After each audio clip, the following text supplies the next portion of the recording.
je devais commencer la présentation de mes deux colonies qui seront suivies sur la chaîne. Et nous allons commencer par le royaume d'Alyson. Comme vous pouvez le voir, vous avez là la réserve d'eau du nid. Alors, je vais essayer de la dévisser tranquillement. Donc, réserve d'eau qui est assez pratique puisque on peut la remplir sans risque d'évasion de la fourmilière, qui est quand même le principal problème quand on gère une fourmilière.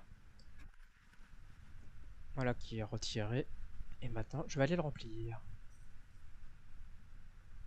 Bim!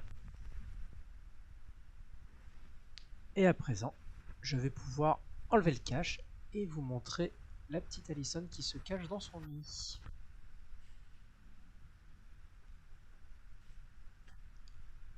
J'y vais délicatement évidemment pour éviter toute secousse qui pourrait la perturber, l'effrayer, la stresser, enfin bref, tout ce qu'elle déteste. Et la voici en train de s'affairer autour de son nid. Alors, la dynastie d'Alyson a commencé le 27 juin, c'est-à-dire qu'elle a été capturée sur le balcon de la maison, en plein centre-ville. Elle avait encore évidemment fait aucun nid, rien du tout. Ça a été juste une pure capture à la volée. Et elle a déjà pondu une centaine d'œufs. On peut voir également qu'il y a une dizaine de larves dans le nid. Donc l'évolution, ça va être les œufs qui deviennent des larves et les larves qui deviennent des nymphes. Et ensuite, c'est l'éclosion.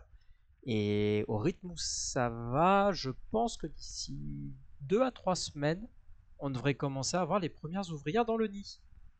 Et donc les premières explorations de l'aire de chasse, c'est une activité qui va ne faire qu'augmenter.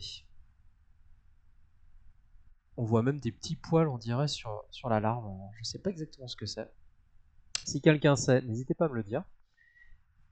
Et donc là, vous avez en gros plan le thorax et l'abdomen, son boule. Et là, elle est affairée au nettoyage et à la protection du couvain. Qu'est-ce que je pourrais vous dire de plus? Je la trouve quand même ultra chill, c'est-à-dire depuis le mois que je l'ai, elle ne réagit pas trop quand je la dérange, elle est relativement passive et c'est vraiment agréable, on a l'impression qu'elle ne stresse pas. Il va être temps de la laisser tranquille, je vais lui laisser un petit peu de sérénité afin qu'elle reprenne sa ponte et l'entretien de son nid. Voici ce que je pouvais en dire pour le moment après un petit mois et je pense faire une prochaine présentation pour vous présenter à côté la reine Margot. Ciao!